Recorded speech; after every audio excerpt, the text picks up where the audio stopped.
Welcome to our channel சமைப்பது சுகமே. இன்றைக்கி நம்ம சேனலில் பேச்சுலர்ஸ் கூட ஈஸியாக செய்யக்கூடிய சிக்கன் தொக்கு செய்ய போகிறோம். வாங்க எப்படி செய்யலான்னு பார்க்கலாம். நான் சிக்கன் தொக்கு செய்கிறதுக்கு 1/2 கிலோ சிக்கன் வாங்கி நல்லா 2-3 முறை கழுவி வச்சுருக்கேன். எலும்போடு இருந்தாலும் அதுலேருந்து ஃப்ரெஷ் மட்டும் தனியாக ரிமூவ் பண்ணி எடுத்து இந்த மாதிரி நல்லா அலம்பி வச்சுக்கலாம். இது அயன் கடாயில் செய்யும்போது ரொம்ப ருசியாக இருக்கும். ட்ரை பண்ணி பாருங்கள். 2 ஸ்பூன் அளவுக்கு நல்லெண்ணெய் ஆட் பண்ணிக்கிறேன். நல்லா எண்ணெய் சூடான உடனே சோம்பு போட்டு தாளிக்கலாம். சோம்பு நல்லா பொரிஞ்சு வந்துடுச்சு. பொரிஞ்சு வந்த உடனே 2 மீடியம் சைஸ் வெங்காயத்தை ஆட் பண்ணிக்கிறேன். நல்லா வதக்கி கொடுக்கலாம். நல்லா வெங்காயம் கண்ணாடி பதம் வரட்டும். அது வரைக்கும் நல்லா வதக்கின பிறகு 2-3 வரமிளகாயை ஆட் பண்ணிக்கிறேன்.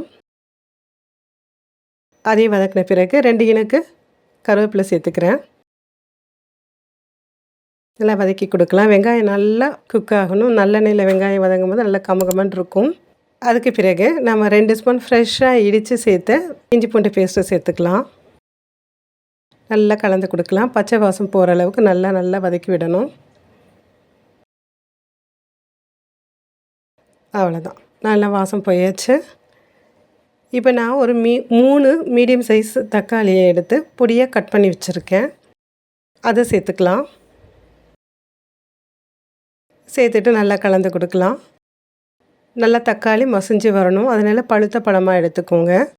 தொக்குக்கும் இது ஈஸியாக மசியிருக்கும் தேவையான அளவுக்கு உப்பு சேர்த்துக்கிறேன். கலந்து கொடுக்கலாம். நல்லா வதங்கி வரட்டும். இன்னும் நல்லா குழைவாக வதங்கி வர்றதுக்காக நான் ஒரு 1/2 ஸ்பூன் அளவுக்கு மஞ்சள் தூள் சேர்த்துக்கிறேன். அவ்வளோதான், நல்லா வதக்கி கொடுக்கலாம்.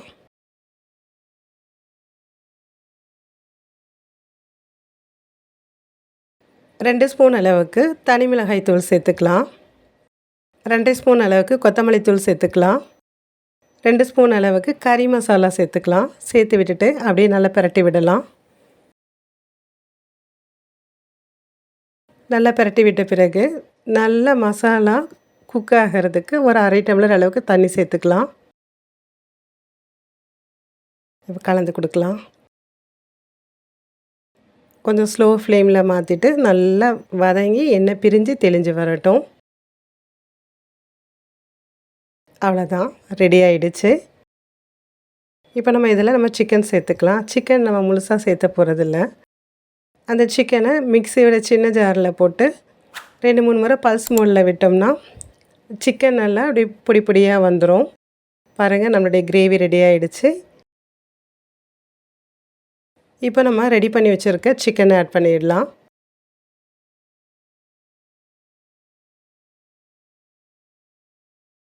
உள்ளே சேர்த்துட்டு நல்லா பொறுமையாக கலந்து கொடுக்கலாம்.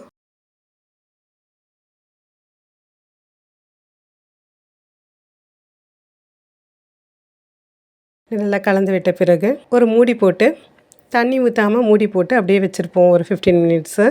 சிக்கன்லேருந்து தண்ணி விட்டு அதுவாக வெந்து வந்திருக்கும். இப்போது அதுக்கு தேவையான அளவுக்கு ஒரு 1/2 டம்ளர் அளவுக்கு நம்ம தண்ணியை விடலாம்.